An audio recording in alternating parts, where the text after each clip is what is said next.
एक बार की बात है, उड़ीसा में पूज्य श्री मलुक वाले महाराज जी एक बार सुना रहे थे, उनसे सुनी थी कि उड़ीसा में जगन्नाथपुरी में लक्ष्मी जी भ्रमण कर रही थी, जगन्नाथ भगवान की पत्नी लक्ष्मी, और पूरी क्षेत्र में भ्रमण करते करते उन्होंने देखा कि मैं किस पर कृपा करूं। तो सबसे पहले लक्ष्मी जी गई अर्चकों के पास, जो जगन्नाथ जी को उठाते, सुलाते, खिलाते, नहलाते, भोजन प्रसाद कराते। बोले ये अर्चक हैं, पहले अर्चकों को देखें, इनके यहाँ किसी परिवार में अगर हमको कृपा करनी हो तो लक्ष्मी जी सब अर्चकों के घर में गई। देखा महाराज सूर्य उदय हो गया, ये तो अभी सो ही रहे हैं, ना आचार विचार शुद्ध, ना खान पान की शुद्धि। एक बात तो है बंधुओं, अत्यंत सामीप्य में दोष तो होता है। जब किसी वस्तु का बहुत सामीप्य मिल जाता है ना कभी उसकी वैल्यू समझ में नहीं आती हमको। ये हम अपने ऊपर भी कह रहे हैं, हम भी लाल जी के बहुत समीप रहते हैं ना, तो कभी कभी ऐसा होता है कि कहीं पर अव्यवस्था होती है, कहीं कथा में गए वहां थोड़ी सी अव्यवस्था है, लाल जी के अनुकूल नहीं है। जैसे कि लाल जी को देसी गैया का दूध ही आता है, जर्सी का नहीं आएगा, बाजार का नहीं आएगा। पर कई जगह ऐसे लोग हैं कथा कराने वाले, वो नहीं करते व्यवस्था, या व्यवस्था वहां कई बार होती भी नहीं। तो फिर लाल जी को हम कहते हैं, लाल जी अब यहां तो कछु दना जो है काय, आप बिना दूध के ही रहो। जबकि होना क्या चाहिए, चाहे जो हो जाए, चाहे 20 किलोमीटर दूर से आए, लाल जी के लिए दूध आना चाहिए, बिना दूध के नहीं रहते वो। लेकिन हम ठाकुर जी को ऐसे कह देते हैं, कोई बात नहीं ठाकुर जी, यहां दूध नहीं मिल रहा, 7 दिन बाद कहीं और जाएंगे, वहां तो दूध आएगा आपके लिए। अब ये अत्यंत सामीप्य, इसलिए हम ठाकुर जी से निवेदन कर रहे हैं कि आप काम चला लो।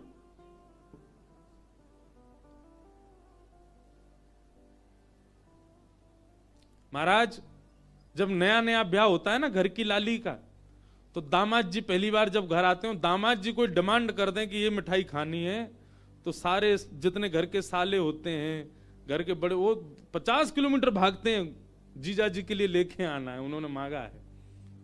और वही दामाद जी 10 साल बाद आके कुछ कहे, बोले अब जीजू रहने दो, क्या करोगे खाके।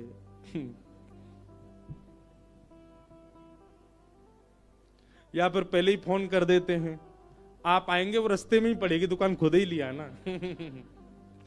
अत्यंत सामीप्य के बाद में कहीं ना कहीं हमारा भाव जो है वो धीरे धीरे घटने लग जाता है।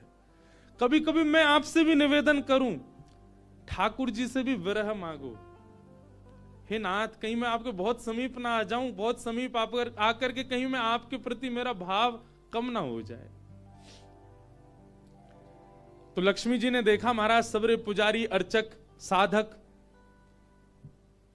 लेट लेट तक सो रहे हैं, ना आचार विचार शुद्ध, ना खान पान की शुद्धि, ना वस्त्रादि धुले हुए, एक ही वस्त्र हैं, 5-5 दिन तक उन्हीं को पहनने हैं।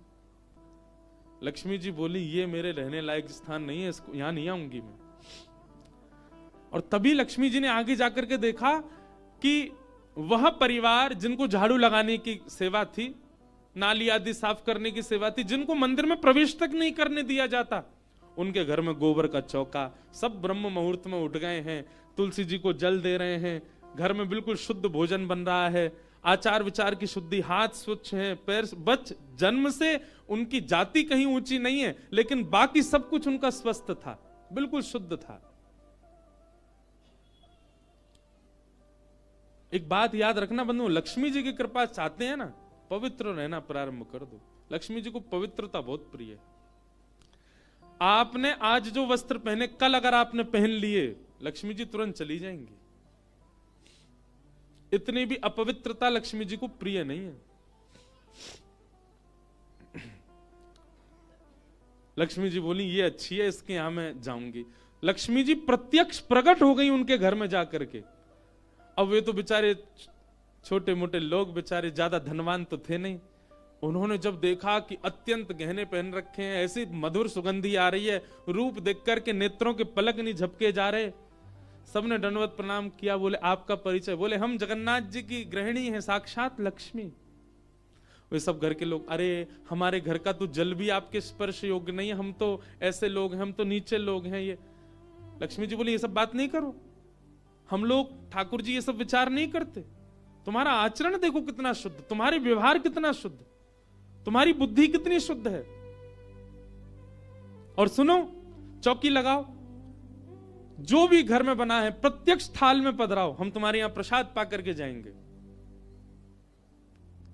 पूरा घर भाव विवल हो गया, सबके नेत्रों में आंसू, साक्षात लक्ष्मी जी आई हैं, सबने पवाया। लक्ष्मी जी प्रेम से प्रसाद पा रही थी,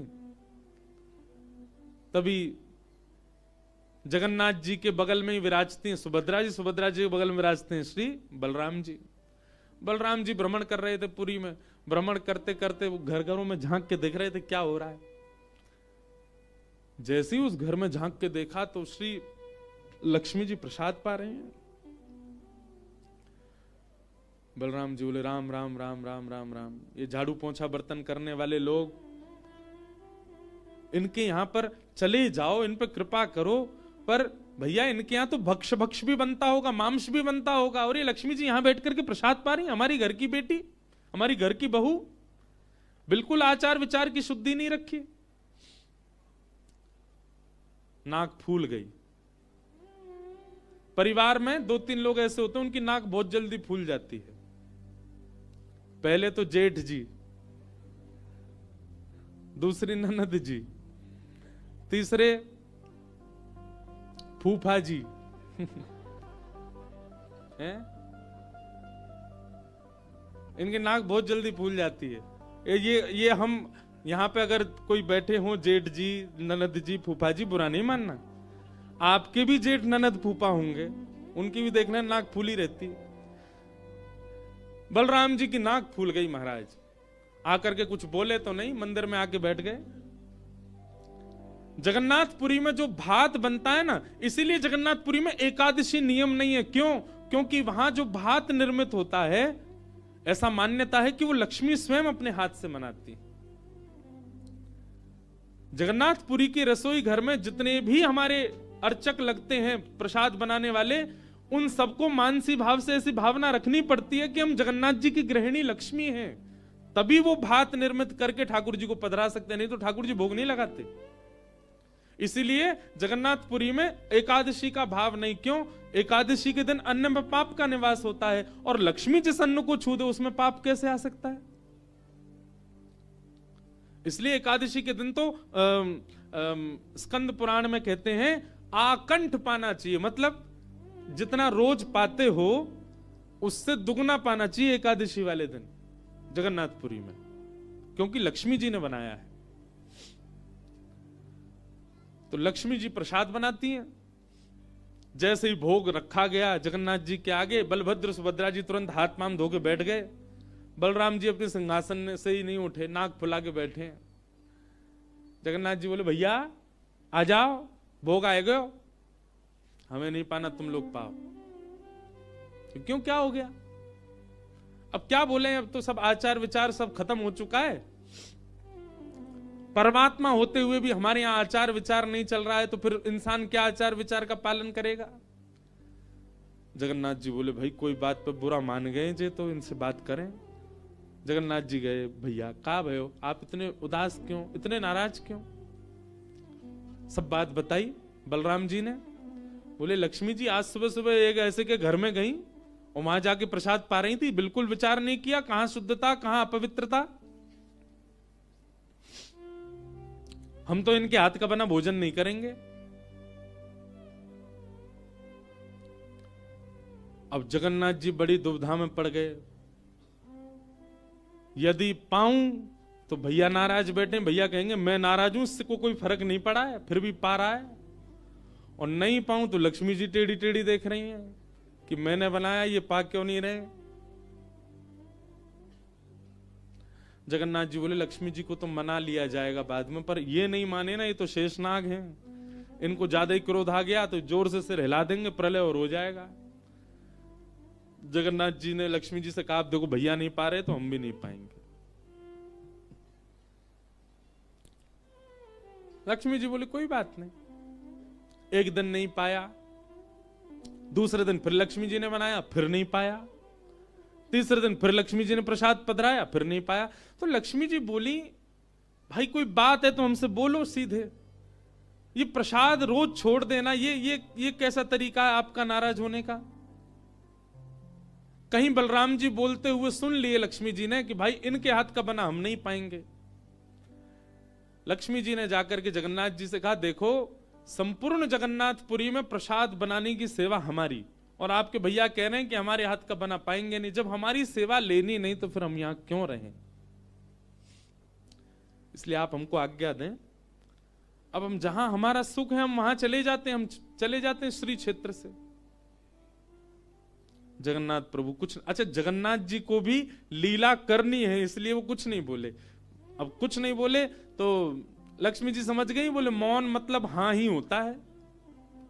लक्ष्मी जी बोले ठीक है, आप लोग शयन करो, रात्रि का समय।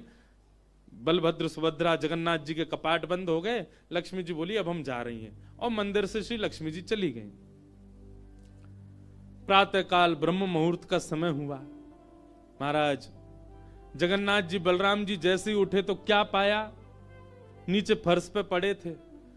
कहां सोने के सिंहासन पर सोते थे, सोने के बिस्तर पर सोते थे, बढ़िया लत्ता पहन के रहते थे, गले में स्वर्ण की मालाएं, हाथ में स्वर्ण के कड़ूला, पाम में स्वर्ण के कड़ूला आदि सब पहन के सोते थे।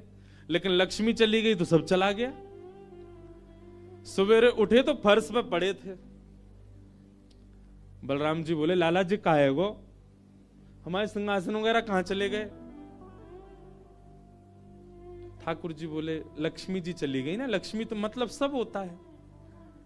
बलराम जी ने अपनी तिजोरी जाकर के खोली, सबरे वस्त्र चले गए, आभूषण चले गए, सब आयुध चले गए, फटे पुराने मैले कुचैले बिना धुले महीनों के सालों के वस्त्र पड़े थे। और यही होता है, लक्ष्मी जाती है तो यही रह जाता है।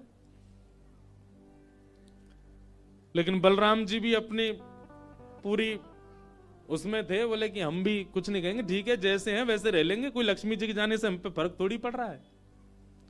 चल लाला भोजन को समय है क्यों, प्रसाद पामे। ठाकुर जी बोले कैसे प्रसाद पाएंगे, प्रसाद तो लक्ष्मी बनाती है, लक्ष्मी चली गई, खुद ही बनाना पड़ेगा। बोले हाँ हाँ तो हम पे कोई बनावी कमी, हम दोनों मिलके बनाएंगे। कृष्ण बलराम दोनों गए रसोई घर में, जाकर के देखा तो महाराज वहां से अन्न दाल चावल सब चले गए, क्यों सब लक्ष्मी से ही आते हैं। कहां तक कहें चूल्हा जलाने की लकड़ी भी नहीं बची, वो भी लक्ष्मी से ही आती है। लक्ष्मी गई और सारी श्री लेकर के चली गई अपने साथ। एक दिन दो दिन, अब तो दर्शनार्थी आने बंद हो गए, क्यों मंदिर की श्री भी चली गई। जगन्नाथ जी और बलराम जी चुपचाप बैठे हैं अपने सिंहासन पर, भूखे प्यासे बेचारे, आंख बाहर निकल आई। बलराम जी बोले लाला, बोले हाँ 2 दिन है गए लाला, भोजन ना एक कियो, और 2 दिन पहले गुस्सा में ना एक कियो, 4 दिन है गए, और कछु है भी ना, कहा करें। देखो इस बात को कोई ऐसे मत ले लेना, लोग सोचने वाले यूं भी लेते हैं, बताओ महाराज जी कुछ भी बोल रहे हैं, वो साक्षात ब्रह्म हैं, लक्ष्मी जाने से उन पर कोई प्रभाव पड़ेगा? लक्ष्मी जाने से कोई प्रभाव नहीं पड़ता ठाकुर जी पर ठाकुर जी बलराम जी को ये बताना चाह रहे हैं कि भाई किसी को हे दृष्टि से मत देखो, उसी के लिए पूरी लीला हो रही है। ठाकुर जी बोले दाऊ दादा एक काम है सके, बोले कहा, बोले समुद्र के किनारे स्वर्ग आश्रम है जहां पर लोगों की अंत्येष्टि होती है। बोले हाँ, मैंने एक बार देखा था वहां पे लोग कटोरा लिए बैठे रहते हैं और उनको कुछ ना कुछ मिल ही जाता है, आपकी आज्ञा हो तो वहीं चलें, कछु तो मिल जाएगा। लाला पूरी दुनिया कहा कहेगी बताओ कृष्ण बलराम कहा कर रहे हैं ये। बोले ऐसे थोड़ी जाएंगे, रूप बदल के चलेंगे, कछु तो मिलेगा, पेट तो नहीं भरेगा हमारा, लक्ष्मी जी तो आएंगी नहीं, नाराज होके चली गई। बलराम जी बोले हाँ हाँ जान दे, ये बहू के बड़े नखरे हैं, चली गई तो कहा हम का भूखे रहेंगे, चल लाला मेहनत करके उद्यम करके भिक्षा मांग के पालेंगे। और श्री कृष्ण बलराम दोनों छोटे से बालक का रूप धारण करके गए और स्वर्ग आश्रम के बाहर कटोरा लेके बैठ गए, कोई कुछ तो दे जाएगा। ठाकुर जी और बलराम जी अपनी झोली फैला के जय जगन्नाथ मैया तेरा भला हो, कुछ दो। और कोई कुछ नहीं थे। एक ने तो डांट दिया, बोले हे छोटे बालकों क्या करते हो, विद्यालय जाया करो, पढ़ाई लिखाई किया करो, क्या बचपन में आके बैठ गए हो यहाँ पे। बलराम जी बोले लाला ही तो बहुत डांट रही है। ठाकुर जी मनी मन कहें और कर लो अपमान लक्ष्मी जी का। इतने में ही एक महात्मा आए, उन पर धन तो था नहीं, लोग वो खाते हैं ना मूढ़ी, भेलपूरी, झाल मूढ़ी बोलते हैं उसको, फूले फूले से होते हैं, क्या बोलते हैं उसको, मूढ़ी बोलते हैं ना, समझ गए ना सब। गंगा जी के किनारे भी लोग खाते हैं, उसमें नमकीन नमकीन मिला के बढ़िया। तो उनके पास में बस मूढ़ी थी, महात्मा जी के पास में भेल थी, भेल तो लाई भी बोलते हैं उसको, लाई। ठाकुर जी ऐसे झोली फैला के बैठे, बलराम जी भी। तो महात्मा जी ने क्या किया, ऐसे करके लो बच्चों, लो पालो, पेट भर लो। बलराम जी बोले लाला एक समय को भोजन तो मिल ही गयो। ठाकुर जी बलराम जी दोनों खुश हुए। लक्ष्मी जी ने दूर से देखा, ए पवन देव जोर से बहना प्रारंभ करो। ऐसी जोर की हवा चली महाराज, सबरी मूढ़ी उड़ गई। बलराम जी और ठाकुर जी पीछे पीछे भागे, मूढ़ी सबरी उड़ गई।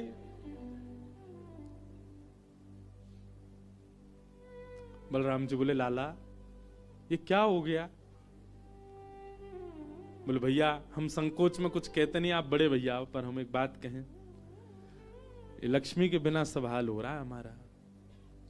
ठीक है बहू है, आपने समझा देते, आप भी बिल्कुल नाक फुला के बैठ गए, गुस्सा है के बैठ गए, चली गई बेचारी। यदि वे प्रसन्न हो जाए तो फिर सब ठीक है जाएगा। अरे ना बेटा कोई बात नहीं, हम तो क्षमा मांग लेंगे, तेने पहले क्यों ना कही मोते। ठाकुर जी बोले अब कोई बात नहीं, अब चलते हैं, ढूंढे उनको कहां है। पूरे पुरी में ढूंढा, कहां है लक्ष्मी जी। लक्ष्मी जी उसी कन्या के घर में थी, उसी घर में थी जहां देख करके बलराम जी को हीन भावना आ गई थी। बलराम जी लेके गए, लाला यही घर में बैठी, जब मैंने देखी काई। वहां जाकर के देखा तो महाराज उस घर में बिल्कुल जैसे मंदिर की रौनक होती है, ऐसी रौनक उस घर की हो रही थी। फर्श लगे हुए हैं, बढ़िया सोने चांदी के बर्तन रखे हैं, एक जगमगा रहा है मणियों से पूरा घर भवन। और बाहर बैठ करके उस महिला के जिसके ऊपर कृपा की थी लक्ष्मी, उसके बालक भर भर के सामग्री दे रहे हैं लोगों को, भोजन की सामग्री, वस्त्र ले जाओ, ये ले जाओ, कोई गरीब कन्या के लिए धन ले जाओ, राशि ले जाओ, सोने की मोहर ले जाओ। लक्ष्मी जी बैठी है घर में। ठाकुर जी बोले अब लक्ष्मी जी तो नाराज हैं, भैया एक काम करें, हम भी लाइन में लग जाएं, कछु मांग लें, लेके चल दें। जैसे ही ठाकुर जी और बलराम जी लगे कतार में, भीतर से लक्ष्मी जी को देख के दया आ गई। मेरे प्राणनाथ, ये चाहे तो सर्वसमर्थ हैं, परंतु बलराम जी को बताने के लिए पूरी लीला कर रहे हैं। लक्ष्मी जी तुरंत बाहर आई और दोनों को इशारा किया, आप लोग इधर आओ। बलराम जी बोले देख बहू तू नाराज मत हो, हम ते गलती है गई, और वैसे गलती तेरी भी कम नहीं, तो को नहीं जानो चाहिए ऐसी जगह। लक्ष्मी जी बोली दाऊ दादा, ठाकुर जी के लिए सब अलाव है, हमारे लिए इतने बंधन। वे किसी भी भक्त पर कृपा करने जा सकते हैं, वहां पर जात पात नहीं देखी जाती, वहां पर यह नहीं देखा जाता कि भजने वाला कौन है, ब्राह्मण है, क्षत्रिय, वैश्य कौन है, सब पर वो अनुग्रह कर सकते हैं। तो फिर हमारे ऊपर इतनी रोक टोक क्यों? और किसी के जन्मगत व्यवहार से उसका पूरा जीवन नहीं आंकना चाहिए, उसके स्वभाव व्यवहार से देखना चाहिए कि वो है कैसा। कहां आप कहते हैं कि ब्राह्मण सर्वश्रेष्ठ, और वो देर देर तक सो के उठ रहे हैं, उनके यहां शुद्धि नहीं, वस्त्र 4-4 दिन तक पहन रहे हैं, एक महीना एक ही धोती में निकाल रहे हैं। आप कह रहे हैं कि वो श्रेष्ठ, और ये लोग जो इतनी पवित्रता का ध्यान रखते हैं, इन पर कृपा ना हो। हमारे अनुसार तो जो अपने कर्म से शुद्ध है वो शुद्ध है। बलराम जी और ठाकुर जी दोनों मान गए, जैसी आपकी इच्छा। बोले नहीं, आज के बाद हम आपसे एक नियम चाहते हैं। क्या? बोले श्री जगन्नाथपुरी में नियम कर दीजिए। बोले क्या? जिस महाप्रसाद को ब्राह्मण पाएगा उसी महाप्रसाद को शूद्र भी पाएगा, दोनों को समान फल मिलेगा। और यहां महाप्रसाद का ऐसा नियम रखा जाए कि अगर एक ही पत्तल में दोनों बैठ करके पालें तो दोनों को समान पुण्य प्राप्त होगा। महाप्रसाद पाते ही, अन्य तीर्थों में तो बहुत साधन करने पड़ेंगे, पर पुरी में आकर के कोई एक दिन का भी यदि महाप्रसाद का पाले तो उसको सर्व साधनों का फल प्राप्त हो जाए। और किसी भी प्रकार से यह ना देखा जाए कि कौन किस वर्ण का है, वो स्वभाव से शुद्ध होना चाहिए। हम सबको हृदय लगावे। अगर ये सब आपको मंजूर हो तो मैं राजी हूं। राजी हुए और तब से श्री जगन्नाथपुरी में ये सब नियम नष्ट कर दिए गए।